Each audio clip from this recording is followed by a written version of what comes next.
श्री राम जय जय राम श्री राम जय जय राम नीलाम्बुज श्यामल कोमलांगम सीता समारोपित वामभागम पाणौ महासायक चारु चापम नमामि रामम रघुवंशनाथम। ओम श्री सीतारामचंद्राभ्याम नमः।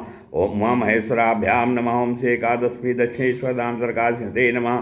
सत्संग क्रम में आज श्रीमद् भागवत महापुराण से अष्टम स्कंद की 21वें अध्याय कथा चल रही है, जिसमें भगवान वामन भगवान के द्वारा राजा बलि को बांधा जाना, अर्थात उन तीसरे पग का जब नाप करने में 2 पग में तो स्वर्ग और पृथ्वी को नाप लिया, तीसरे पग में राजा बलि को बांधा। तो श्री सुखदेव जी कहते हैं कि सत्यम समीक्षाब्ज भवो नखेन्दुभिर हतस्वधामद्युतिरावृतोभ्यगात् मरीचि मिश्रामिषयो बृहद्व्रता सनंदनाद्या नरदेव योगिनः। श्री सुखदेव जी कहते हैं कि परीक्षित भगवान का चरण कमल सत्यलोक में पहुंच गया। उसके नक्षचंद्र की छटा से सत्यलोक की आभा फीकी पड़ गई। स्वयं ब्रह्मा भी उसके प्रकाश में डूब से गए। उन्होंने मरीचि आदि ऋषियों, सनंदन आदि नैष्ठिक ब्रह्मचारियों एवं बड़े बड़े योगियों के साथ भगवान के चरण कमल की अगवानी की।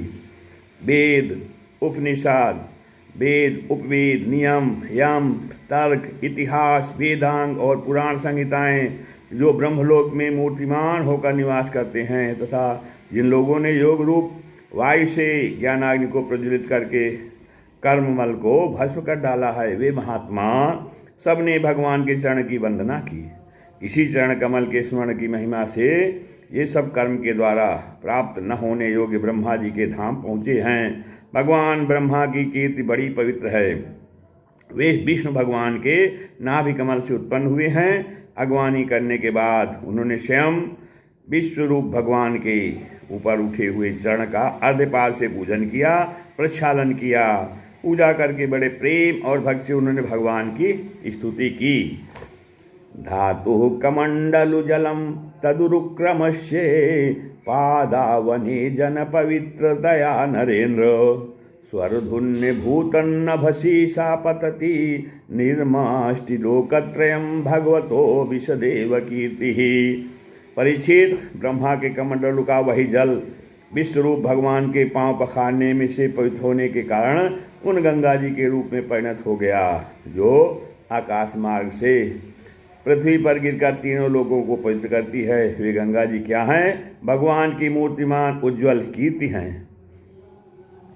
आप कहते हैं जब भगवान ने अपने स्वरूप को कुछ छोटा कर लिया, अपनी विभूतियों को कुछ समेट लिया, तब ब्रह्मा आदि लोकपालों ने अपने चरणों के साथ बड़े आदर भाव से अपने स्वामी भगवान को अनेकों प्रकार की भेंटें अर्पित की। उन लोगों ने जल, उपहार, माला, दिव्य गंधों से भरे अंगराग, सुगंधित धूप, दीप, खील, अक्षत, फल, अंकुर, भगवान की महिमा और प्रभाव से युक्त स्तोत्र, जय घोष, नृत्य, बाजे गाजे, गान एवं शंख और दुंदुभ के शब्दों से भगवान की आराधना की। उस समय ऋक्षराज जाम्बवान मन के समान वेग से दौड़कर सब दिशाओं में भेरी बजा बजा कर भगवान की मंगलमय विजय की घोषणा कराए। दैत्यों ने देखा कि वामन जी ने 3 पग पृथ्वी मांगने के बहाने सारी पृथ्वी छीन ली। तब वे सोचने लगे कि हमारे स्वामी बल इस समय यज्ञ में दीक्षित हैं, वे तो कुछ कहेंगे नहीं। इसलिए बहुत चिढ़कर वे आपस में कहने लगे, अरे यह ब्राह्मण नहीं है, यह सबसे बड़ा मायावी विष्णु है। ब्राह्मण के रूप में छिपकर यह देवताओं का काम बनाना चाहता है।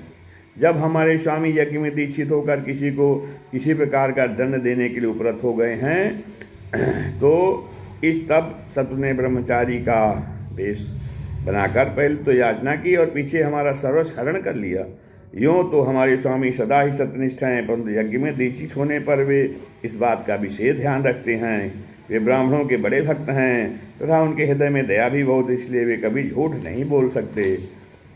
ऐसी अवस्था में हम लोगों का यही धर्म है कि शत्रु को मार डालें, इससे हमारे स्वामी बल की सेवा भी होती है। यूँ सोचकर राजा बल के अनुसार असुरों ने अपने अपने हथियार उठा लिए। परीक्षित, राजा बल की इच्छा न होने पर भी वे सबसे बड़े क्रोध से शूल पट्टीशाल लेकर वामन भगवान को मारने के लिए टूट पड़े। परीक्षित, जब विष्णु भगवान के पार्षदों ने देखा कि दैत्यों के सेनापति आक्रमण करने के लिए दौड़े आ रहे हैं, तब उन्होंने हंसकर अपने अपने शस्त्र उठा लिए और उन्हें रोक दिया।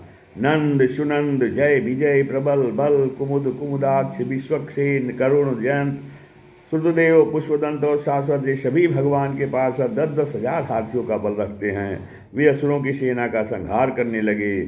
जब राजा बल ने देखा कि भगवान के पार्षद मेरे सैनिकों को मार रहे हैं और वे भी क्रोधों में भरकर उनसे लड़ने के लिए तैयार हो रहे हैं, तो उन्होंने शुक्राचार्य के शाप का स्मरण करके उन्हें युद्ध करने से रोक दिया। उन्होंने विप्रचित्ति, राहु, नेमि आदि दैत्यों को संबोधित करके कहा, भाइयों मेरी बात सुनो, लड़ो मत, वापस लौट जाओ, यह समय हमारे कार्य के अनुकूल नहीं है। दैत्यों, जो काल समस्त प्राणियों को सुख और दुख देने की सामर्थ्य रखता है, उसे यदि कोई पुरुष चाहे कि मैं अपने प्रयत्नों से दबा दूं, तो यह उसकी शक्ति से बाहर है। जो पहले हमारी उन्नति और देवताओं की अवनति के कारण हुए थे, वही काल भगवान अब उनकी उन्नति और हमारी अवनति के कारण हो रहे हैं। बल, मंत्री, बुद्धि, दुर्ग, मंत्र, औषधि, सामर्थ्य, समाधि, उपाय, इनमें से किसी भी साधन के द्वारा अथवा सबके द्वारा मनुष्य काल पर विजय प्राप्त नहीं कर सकता। जब दैव तुम लोगों के अनुकूल था, तब तुम लोगों ने भगवान के इन पार्षदों को कई बार जीत लिया था, और देखो आज वे ही युद्ध में हम पर विजय प्राप्त करके सिंहनाद कर रहे हैं। यदि दैव हमारे अनुकूल हो जाएगा तो हम भी नहीं जीत लेंगे, इसलिए हम उस समय की प्रतीक्षा करो जो हमारी कार्य सिद्धि के लिए अनुकूल हो। श्री सुखदेव जी कहते हैं, परीक्षित अपने स्वामी बल की बात सुनकर भगवान के पार्षदों से हारे हुए दानव और दैत्य सेनापति रसातल में चले गए। उनके जाने के बाद भगवान के हृदय की बात जानकर पक्षीराज गरुड़ ने वरुण के पासों से बल को बांध दिया।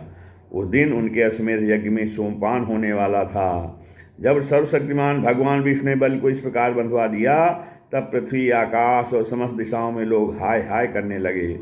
यद्यपि बल वरुण के पासों से बंधे हुए थे, उनकी संपत्ति भी उनके हाथों से निकल गई थी, फिर भी उनकी बुद्धि निश्चयात्मक थी और सब लोग उनके उदार यश का ज्ञान कर रहे थे। परीक्षित, उस समय भगवान ने बलि से कहा, क्या कहा कि असुर, तुमने मुझे पृथ्वी के 3 पग दिए थे, 2 पग में तो मैंने सारी त्रिलोकी नाप ली, अब तीसरा पग पूरा करो।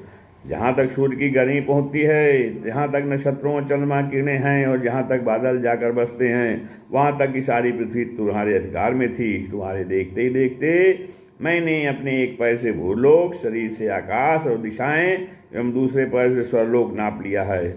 इस प्रकार तुम्हारा सब कुछ मेरा हो चुका है, फिर भी तुमने जो प्रतिज्ञा की थी उसे पूरा न कर सकने के कारण अब तुम्हें नरक में जाना पड़ेगा। तुम्हारे गुरु की तो इस विषय में सम्मति है ही, अब जाओ तुम नरक में प्रवेश करो। जो याचक को देने की प्रतिज्ञा करके मुकर जाता है और इस प्रकार उसे धोखा देता है, उसके सारे मनोरथ व्यर्थ होते हैं। स्वर्ग की बात तो दूर, उसे नरक में गिरना पड़ता है। तुम्हें इस बात का बड़ा घमंड था कि मैं बड़ा धनी हूँ, तुमने मुझसे दूंगा ऐसी प्रतिज्ञा करके फिर धोखा दे दिया। अब तुम कुछ वर्षों तक इस झूठ का फल नरक भोगो। इस श्रीमद्भागवते परम महापुराणे परमहंस्यां संहितायाम अष्टम स्कंधे वामन प्रादुर्भावे बलि निग्रहो नाम एकविंशो अध्यायः। श्रीराम जय राम जय जय राम, श्रीराम जय राम जय जय।